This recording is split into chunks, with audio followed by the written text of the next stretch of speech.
Olá, bom dia. O aumento dos casos de dengue tem preocupado as autoridades de saúde de todo o país. E no Maranhão não é diferente, até porque aqui a gente já teve um acréscimo. Dos 2 primeiros meses do ano passado foram registrados 74 casos. Este ano já são 115. Isso representa um aumento em torno de mais ou menos 35%. Daí, esse sistema de alerta já está aceso. E é sobre isso que nós vamos conversar no programa de hoje. E quem vai conversar comigo sobre esse assunto é o Dr. Pedro Tavares, que é o coordenador do Programa Municipal de Combate a Viroses. Bom dia, doutor Pedro. Bom dia, Elda. Bom dia a todos os ouvintes. Seja muito bem-vindo. Obrigado. Esse número de crescimento, esse registro de crescimento de mais ou menos 35%, o que representa para vocês? Olha, nesse princípio de ano já era esperado, né? Até porque nós terminamos um ano com um certo aumento, né, em se tratando do ano anterior. E essa perspectiva para início do ano era normal, tá? Já era esperado? Já era esperado, tá? Mas não esperado porque não se quer que tenha aumento nem notificação de casos. Mas infelizmente aumentou um pouco. Mas o importante disso aí é o seguinte, é que esse acréscimo, né, essas notificações, ela nos fortalece para ter alerta muito maior em relação ao trabalho, né, à prevenção, às informações com a população de modo geral. Sim, cresce o cuidado, né? Mas é só para eu entender, desde o final do ano passado o número já vem crescendo um pouco, né? Exatamente. O que leva a esse aumento assim? Por exemplo, as chuvas começaram bem cedo. E essa incidência de chuva acima do normal, como a gente está tendo, e um pouco mais cedo no período, pode ter sido um fator que desencadeou esse processo? Olha, com certeza o princípio de chuva antecedendo, com certeza é uma perspectiva para ter um aumento de proliferação de mosquitos e naturalmente propiciar a transmissão das doenças, né? Então tem esse fator. Agora tem também as questões das festividades, né, já de final de ano, né, que as pessoas normalmente frequentam vários locais em São Luís, né, recebe muitas pessoas, tá? E naturalmente esse fluxo migratório, vindo de outros estados principalmente, leva à possibilidade de realmente aparecer algum aumento, né? Então isso pode ser um fator ocasionante, né? E que na verdade a gente está sempre atento para essas questões. Mas a gente, como eu falei ainda agora, já era mais ou menos esperado, né, esse aumento no princípio do ano, até por conta do período chuvoso, né, e também esse fluxo migratório. Se era mais ou menos esperado, isso significa que normalmente no começo do ano a gente tem mesmo esse acréscimo, são todos os anos são registrados esses aumentos? Olha, é o da população, a gente tem que estar atento sempre para esse combate do Aedes, porque o período sazonal de ocorrência de notificação de casos, né, e aparecimento de doenças é exatamente entre janeiro até junho, mais ou menos, né? Então, é um semestre inteiro, né? É um período, exatamente. O primeiro semestre é o período mais preocupante, principalmente, né, com a questão desse período chuvoso, tá? Do jeito que está, e naturalmente o fluxo migratório também, que a gente alerta. Agora nós vamos ter o carnaval, muitas pessoas... Estamos tendo, né? Pois já estamos no movimento carnavalesco, né? As pessoas chegando em São Luís, né, e muita gente de fora, né? É importante saber como é que essas pessoas estão chegando, né, para que se possa ter um controle melhor dessas doenças. São Luís, a gente é a capital, é mais populosa, é onde a gente tem o maior registro? Olha, com certeza a tendência de haver maior número de notificações é São Luís, né, porque São Luís capital, a densidade populacional é maior do estado, né? O fluxo migratório, os pontos turísticos também são os maiores, né? Em termos de estado, você tem portos, você tem aeroportos, você tem rodoviária, né? Então tudo isso favorece a entrada de pessoas e naturalmente com isso também a geração de risco para a ocorrência de determinadas doenças, principalmente as arboviroses, né, que as pessoas podem trazer de outros locais. Então, todos esses pontos vulneráveis propiciam São Luís como capital a ser representatividade maior em relação ao estado. Mas eu estava me dizendo que também tem alguns outros municípios que apresentam essa necessidade de cuidados especiais, Barra do Corda, por exemplo, né? Olha, realmente Barra do Corda tem surpreendido, né, anualmente, com o aparecimento de epidemias, né? Primeiramente veio a Zika lá por Barra do Corda, depois chegou aqui em São Entrou Luís, por lá, né? E aí a dengue também já tem vários casos acontecendo em Barra do Corda. O Estado está tomando conta disso aí, vai fazer ações intensificadas. E a grande preocupação é exatamente o seguinte: as pessoas que estão indo para Barra do Corda daqui para São Luís e vindo de lá para cá, qual é o estado dessas pessoas? Tá? Esse fluxo aí não é dos melhores não, né? Então, tanto para quem vai quanto para quem vem, né? Exatamente. Então, onde já está havendo transmissão de doença, né, e naturalmente a ocorrência de casos, a gente tem que ter todo cuidado com essas pessoas que estão indo para esses locais. Pois é, parece uma coisa assim nova, né? Mas todos os anos, há quanto tempo eu entrevisto o senhor por conta desse mesmo assunto? Dengue, zika, chikungunya. Parece que todo mundo sabe o que fazer, parece que todo mundo sabe o que tem que fazer, mesmo assim o mosquito sai ganhando. Como é possível isso? Não, isso é uma coisa incrível, né? A gente tem as doenças tropicais, né, como doença de terceiro mundo, mas o Aedes, quando se instalou aqui em São Luís, do jeito que se instalou, hoje disperso da maneira como está disperso, se nós não tivermos a adesão da população, se nós não tivermos a ajuda da população, eu repito isso, porque somente com a ação da prefeitura, somente com a ação dos agentes, que é importante a ação dos agentes, ir de casa em casa, orientar, fazer a vistoria, fazer o seu papel representando a prefeitura, mas a população ela é fundamental nesse processo. Porque quem vive na casa é o proprietário, né? Quem toma de conta da casa é o proprietário. Então, todo cuidado é pouco, não deixar água parada. Nós estamos num período de chuva, né? Vamos tentar eliminar tudo enquanto é criadouros, tudo enquanto é depósitos que possam ser recipientes de criação do Aedes, para não possibilitar exatamente a criação desse mosquito e gerar doenças na sua comunidade. Pois é, porque num período de chuva como esse, qualquer tampinha de garrafa, por exemplo, que acumular um pouquinho de água, vai servir, porque o mosquito ele adora qualquer água parada está valendo. Com certeza, Elda, pelo seguinte, porque inclusive nós não temos essa percepção, né? É verdade, não temos não. De saber que uma tampinha de refrigerante, ele possa ter lá ovos do Aedes, tá?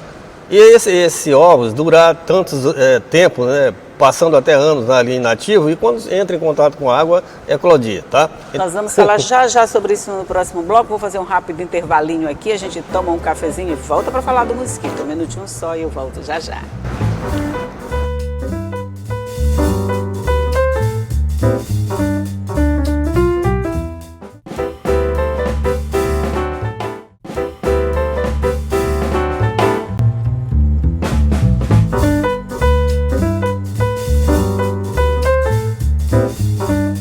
Já estamos de volta aqui conversando sobre o aumento dos casos de dengue aqui em São Luís com o Dr. Pedro Tavares, e a gente estava falando que uma tampinha pode fazer um estrago porque o mosquitinho fica lá. Quanto tempo ele leva para eclodir, né, que a gente chama, porque ele pode levar para eclodir? Pois é, quem tem estudado, né, isso a nível de laboratório, já hoje garante que ele passa mais de 450 dias inativo e tendo apenas a literalmente se fingindo de morto. Se fingindo de morto, exatamente. Literalmente.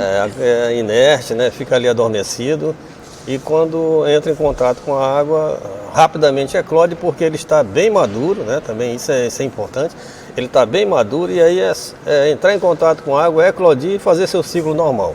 Mas o bichinho é esperto, viu? É esperto. Mais esperto do que a gente. Por exemplo, ele fica lá sem água. Ele pode ficar sem a água durante esse período todinho, é isso? Pode ficar, não, sem a água, exatamente. Sem água? Sem água. Então, e agora como é que a gente vai fazer com água, sem água? De qualquer jeito, ele vai estar lá. Não, mas aí o jeito é não deixar a água, ele entrar em contato com a água depois de madura, né? Aí é que está o X da questão, né, Helder? É não deixar essa água entrar em contato com esse depósito, tá? Por exemplo, qualquer depósito que tenha água é supostamente um criador do Aedes. Supostamente. É verdade. Agora, também tem que dizer que o Aedes ele não nasce doente, né? Ele não nasce doente. O problema do Aedes é pessoas estarem infectadas, tá? A fêmea que, na verdade, vai necessitar de fazer o repaste sanguíneo para fazer a maturação de seus ovos, ela vai buscar o sangue e no ato ela traz o vírus. Ah, entendi. Tá? Entendi. Ela traz o vírus. Então esse é o problema. A gente tem que ter muito cuidado com as pessoas que estão doentes, né? E principalmente no início da doença, de 0 ao 5º dia. Tá? Quer dizer, numa casa em que não tem ninguém doente, mas chega, por exemplo, uma visita doente, uma pessoa, um hóspede, vamos dizer lá, e um mosquitinho picar essa pessoa, ela pode recolher esse sangue já contaminado, daí o resto é com ela. O resto é com ela. Depois de 8 dias, de 8 dias em diante, ela já vai transmitir. Tá? Então é o seguinte, a pessoa, nós temos que ter cuidado exatamente com isso. É com as pessoas que estão infectadas, ou supostamente infectadas, que nem sabem às vezes, né? É verdade. Porque pode ser assintomática e, na verdade, o período de incubação que vai de 3 a 15 dias da doença para manifestar a doença, você pode estar no 5º dia, e você do 3º ao 5º, você não sabe se você está doente.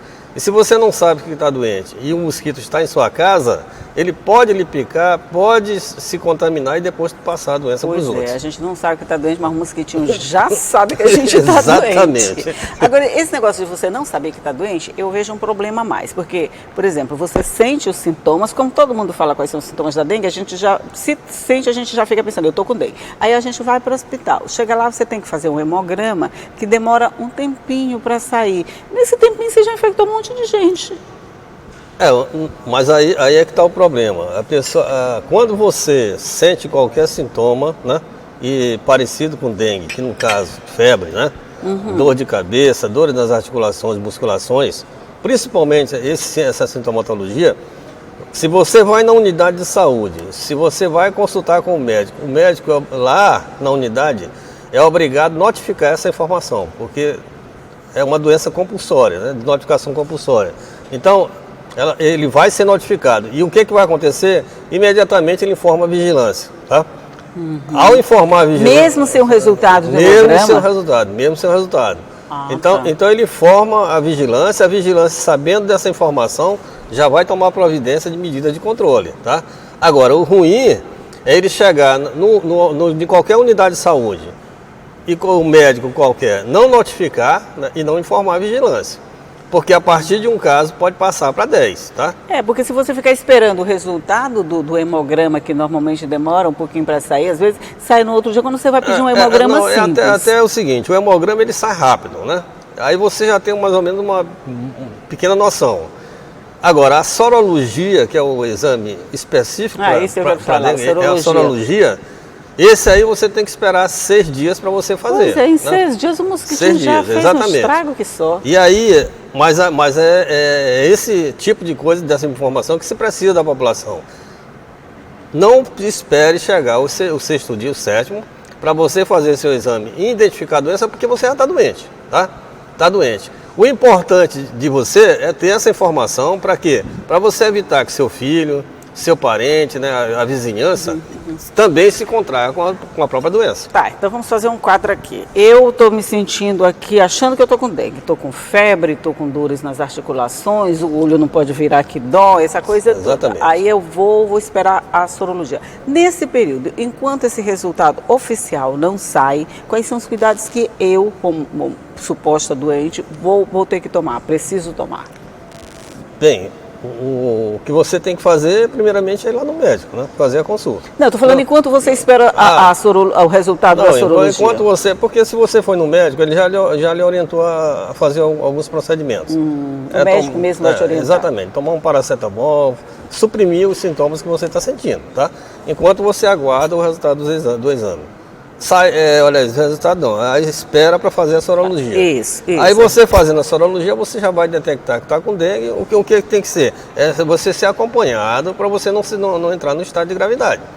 Tá? Mas eu falo com relação à transmissão para outras pessoas. Não, aí a transmissão exatamente é isso que eu falei ainda agora há pouco. Você está num período de 0 a 5 dias e foi mesmo no médico, né? O médico já tem uma tendência que você pode ser uma suposta pessoa com dengue. O que você tem que fazer? É ter o cuidado em sua casa, talvez de mandar usar um repelente, alguma coisa, né? para que o mosquito não pique outras pessoas. Não pique a pessoa para se infectar e naturalmente transmitir para outras pessoas. Tá, isso eu queria saber. Quer dizer, tem que tomar esse cuidadozinho para o mosquito não ficar circulando entre uma pessoa doente e todas as outras sadias, porque vai ficar todo mundo na mesma condição. Exatamente.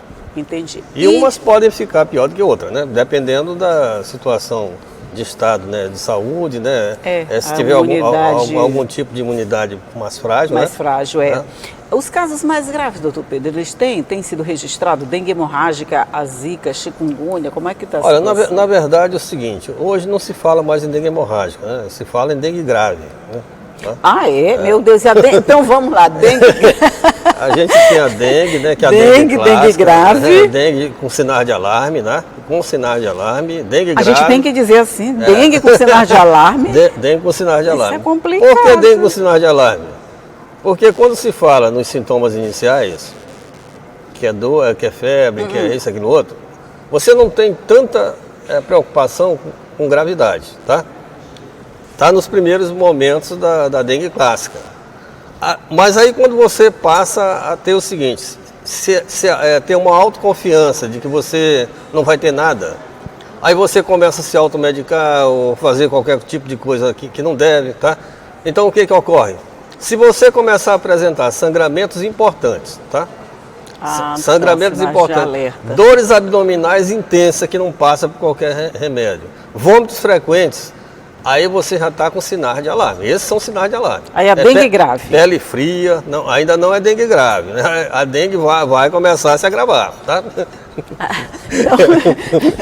Que confusão. Porque dengue grave. Dengue com sinal de alarme. Dengue com sinal de alarme. Dengue grave. E vai para o óbito, tá? Vamos esquecer esse último pedaço. Esquece o último pedaço, porque isso aí não se quer para ninguém, tá? Então, quando chegar aqueles primeiros sintomazinhos que todo mundo já sabe quais são, né? A dor de cabeça, dor no corpo, febre, articulações, nos olhos, essa coisa toda, que ainda está aquele no estágio inicial, já é para procurar o médico, já é para procurar o sistema de saúde. Até porque, Elda, é importante dizer que raramente são as pessoas aqui em São Luís que não tiveram dengue. Eu já tive. E ter uma segunda infecção já é preocupação para você ter, para não evoluir para uma coisa mais grave. Quer dizer, quem já teve um primeiro já pode entrar numa segunda fase quando contrair de novo. Exatamente, uma segunda, e essa segunda já pode começar a ter agravamento. Vocês já viram, né, a classificação, é dengue com sinais moderados. Dengue com sinais de alarme. Com sinais de alarme. Dengue clássica, dengue com sinais de alarme, dengue grave, aí a última parte, óbito. Então, vamos ficar só nesse primeiro estágio, tomar cuidado, cuidar em casa, vasinho, chuva e água. Eu sei que é difícil a gente fazer assim, esse controle, mas dá para fazer. Se a gente quiser fazer, a gente vai fazer, é só tomar cuidado. Os que tinham esperto, se ele vencer, a gente já era, né? Já era. Doutor Pedro Tavares, muito obrigado por todas essas informações. Tomara que o senhor tenha um bom carnaval, que depois do carnaval não tenha notícias mais catastróficas do que essa. Eu já fiquei espantada com tanta classificação de dengue. Mas a gente agradece mais uma vez, né, a TV Assembleia, a informação que se passa à população de modo geral. Vamos ter todo o cuidado. Nós estamos aí num período crítico, que é a chuva. Nós estamos num período também de um fator de risco muito importante, que é o carnaval, que já está em andamento, né? Migração de pessoas, o fluxo migratório é um fator preponderante também para a disseminação de doenças, e a gente tem que ter todo o cuidado possível. Não deixe água parada em depósito. Deixar água parada em depósito, você está tendo risco de criar um mosquito naquele local, até porque você não sabe se tem ovos do mosquito. Se tiver ovos do mosquito que está inativo, entrando em contato com água, ele vai eclodir e vai fazer o ciclo normal dele. Pois é, depósito de água é tipo uma caminha chamando o Aedes aegypti, que está lá pronto para parir, vamos dizer assim, né? É uma caminha que ele precisa para parir, então né, não deixa não. Mais uma vez, muito obrigado por compartilhar todas essas informações com a gente. Aproveite o carnaval sem dengue. Você também aproveite seu carnaval sem dengue. E bom dia para você. Isso é importante. Bom dia para você também aí do outro lado. Aproveite seu carnaval, mas não esqueça que tem que tomar cuidado com relação a essas doenças, porque o carnaval é bom, mas nossa saúde é muito melhor, muito melhor. E o cuidado sempre vai evitar situações mais desagradáveis lá na frente, com toda certeza. E só para lembrar, essa conversa fica à sua disposição no nosso site e todo dia eu estou aqui esperando você às 8h30 da manhã, certo? Tchau!